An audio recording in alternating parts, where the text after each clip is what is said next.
Halo guys, kembali lagi di channel Catur Blitz, channel yang membahas catur kurang dari 10 menit. Video ini mungkin akan lebih lama karena mengingat padatnya materi dalam video ini. Pada kesempatan ini kita akan membahas jebakan pada pembukaan Italia yang disebut dengan Moller Attack. Jebakan ini harus diantisipasi dengan baik oleh hitam, jika tidak maka hitam pasti akan kalah. Permainan dimulai dengan E4, E5, kuda F3, kuda C6, gajah C4, lalu gajah C5. Langkah-langkah awal pada pembukaan Italia Gioco Piano. Putih C3, lalu kuda F6, D4. Serangan Moller Attack dimulai. Jika gajah mundur ke B6, maka putih akan menang satu pion. Setelah pion pukul pion, langkah terbaik bagi hitam seharusnya adalah menarik mundur kudanya.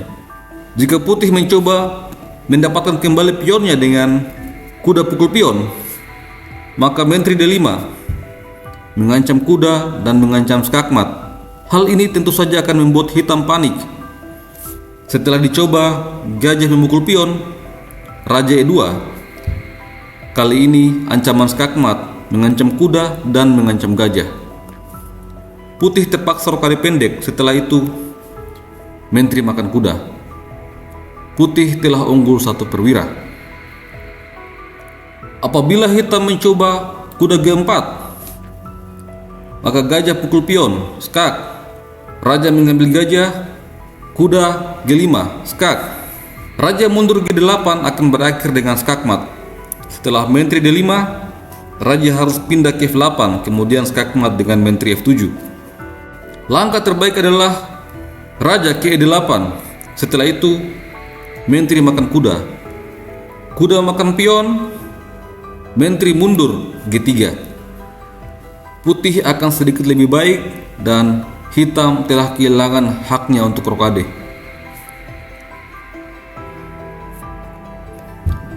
Kita kembali. Langkah terbaik bagi hitam pada posisi ini adalah pion pukul pion. Setelah itu pion pukul pion. Lalu gajah B4, skak, kuda C3, kuda pukul pion, lalu putih rokade. Ini adalah langkah yang dianjurkan oleh teori. Selanjutnya pada langkah ke-8 ada jebakan yang bisa bermanfaat untuk putih. Jika kuda pukul kuda, maka pion pukul kuda menyerang gajah. Gajah mengambil pion, maka menteri B3. Ancaman kepada pion F dan juga menyerang gajah. Menteri Q7, maka gajah akan hilang. Oleh karena itu, gajah makan benteng. Setelah itu, gajah makan pion, skak. Sekarang hanya 2 pilihan langkah bagi raja hitam. Raja E7 adalah sebuah kesalahan karena benteng E1. Posisi ini adalah 10 langkah mati untuk kemenangan putih. Jika raja mencoba D6, maka menteri D5 adalah skakmat. Langkah terbaik adalah raja kembali ke F8. Posisi ini adalah 9 langkah mati untuk kemenangan putih. Setelah itu gajah H5 mengancam skakmat di petak F7. Hitam mencoba D5, namun menteri mengambil pion. Ancaman skakmat belum juga hilang. Menteri mengambil menteri akan berakhir dengan skakmat benteng E8.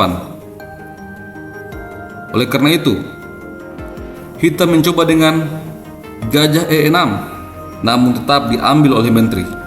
Kemudian hitam menjaga petak F7 dengan menteri E7, namun menteri F5, skak.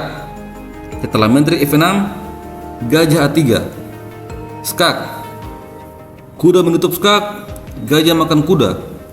C5, gajah makan pion. Raja harus lari ke G8. Kemudian menteri D5, skak. terpaksa menteri E6, kemudian menteri makan menteri. Skakmat tentu saja tidak bisa terhindarkan.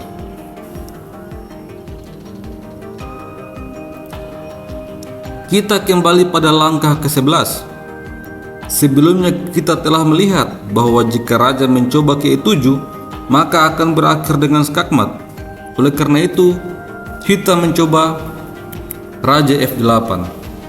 Untuk mempertahankan keunggulan, putih harus benteng E1. Kemudian langkah terbaik D6. Bagaimana jika hitam tidak memainkan langkah terbaik? Kita lihat analisanya bersama-sama.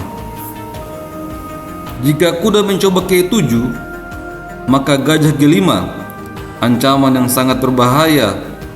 Tentu saja hitam akan menghindari hal ini.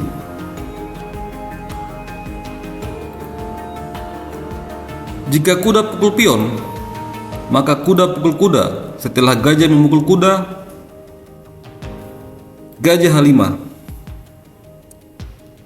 Ini adalah posisi 15 langkah mati untuk kemenangan putih. Putih memiliki ancaman skakmat yang jelas pada F7. Jika dicoba dengan G6, maka gajah H6 skak. Gajah G7, menteri G3 memperbarui ancaman skakmat.